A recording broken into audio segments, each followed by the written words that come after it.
All right, so this administration rate is definitely impressive, especially given the fact that so much of the state is rural and we have these complexities around the cold chain as well.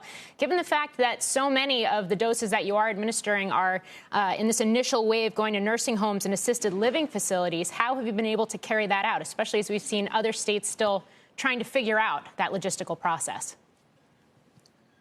Well, I know other states are struggling with this and everything, but what we did, our great National Guard and all of our health officials and everything came up with an idea to basically recruit all the local pharmacies, because all across the land, people have local pharmacies and everything. And so we got them all involved in everything.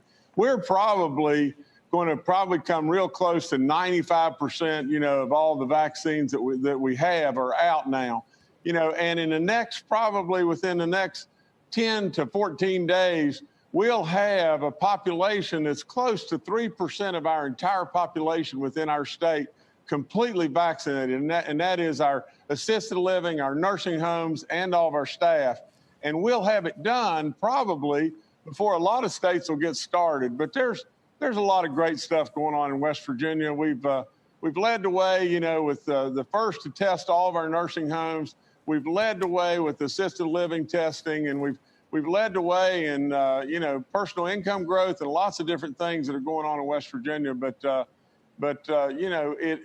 It's good stuff by a lot of people, and they're putting in the licks and doing the right thing. Yeah, and certainly, unfortunately, what we've seen is that nursing homes and assisted living facilities across the U.S. have accounted for something like 40% of all the deaths in this country. And unfortunately, I think some of that's been due to some of the poor policies that were put in place in states like New York at the beginning of the pandemic. So it's important to hear what you're doing in West Virginia to try and counter that. Meantime, though, as you do administer these vaccines, so much of the population is still continuing to wait for the doses. We're seeing the spread rate continue to tick up in West Virginia. I realize you have a mandatory mask or a mask mandate, I should say, for indoors in public spaces in the state. But in terms of outdoors, I just think I had a family member who was down in West Virginia a couple weeks ago. And I know one of the things he said to me is he was shocked how many people were not wearing masks.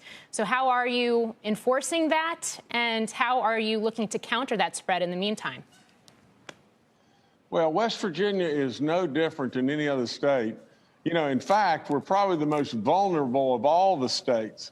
But through all that, we only have a little over 1,100 deaths that have occurred in West Virginia, with border states all around us, with 2/3 of the population of this country within 600 miles of us. There's lots and lots and lots of good stuff going on. But we definitely do have a mandate, an executive order that if you're out and you're in a public space and everything, you're supposed to be wearing a mask. And to tell you the honest truth, we've probably got a participation rate in West Virginia of 95 or 97%. We're not going to go out and start hauling people to jail that aren't wearing a mask, but absolutely people know, and we're letting them know that it is mandatory to be wearing a mask in West Virginia, because West Virginia, just like this entire country, we're having an all-out assault all across our nation right now in regard to this terrible pandemic, and we've all got to be on our toes. I mean, it's tough stuff. And we're going to get through this, but the vaccine's what's going to get us through it. And as far as just shutting down things and shutting down our state and everything else, we don't need to do that. We're just better than that. Shepard Smith here. Thanks for watching CNBC on YouTube.